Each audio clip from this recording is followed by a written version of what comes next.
Health officials say the Delta variant has changed the fight against the coronavirus as it causes more than 2 times as many infections than previous strains. But the question of how they track it is being raised after one woman who tested positive for the virus claims no one could tell her if she had the variant or not.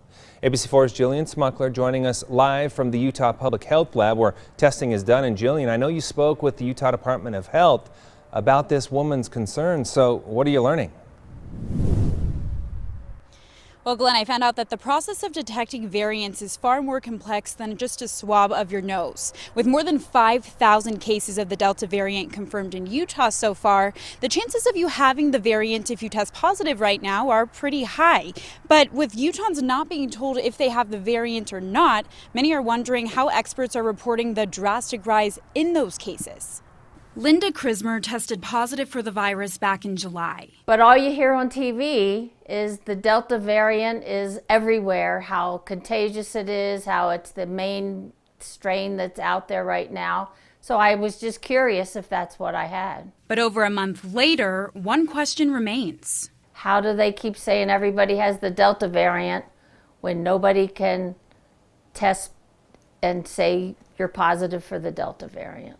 After contacting several doctors, health departments, and testing sites and getting no answers, she started to question how the variants are reported. For people that don't believe that this whole scenario is real, they believe that the testing is not accurate, they believe the disease isn't as bad as we're told it is, not being able to say that you have the Delta variant or not confirms their theories. But Dr. Kelly Okeson says there's a simple explanation for this. We can't, by law, tell the patient they have Delta just because it's not an FDA-approved test. The Delta variant can only be detected with a PCR test. You extract the genetic material from the virus. But that's just the start of it. We go kind of a step farther. So instead of just looking for if the virus is present or not, we take it and actually determine all of the ACs, Ts, and Gs that make up that genetic blueprint of the virus. The Utah Public Health Lab does the majority of the sequencing in Utah to figure out which variants are circulating.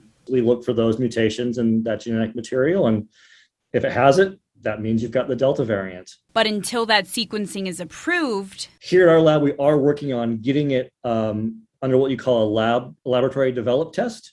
So we can report it back out to patients. But right now, because of that regulatory burden, we just aren't able to report it back out as a clinical diagnostic test. Since scientists can only sequence PCR tests, they encourage Utahns to choose that option. You are going and helping the greater good, right? The more we know how the virus is evolving, the more we know what's circulating in Utah, the better we can help protect the health of Utahns. Their goal is to get 75% of them sequenced. We have a really good sample of what's circulating in Utah. And so with that, we're confident that we're catching the majority of what's out there. Dr. Okeson says the department is in their final stages of getting that approval in place. And he says hopefully in the next several weeks, they can start sending people their sequencing results, which will tell people if they have the Delta variant or not. Reporting live in Taylorsville, Jillian Smuckler, ABC4 News.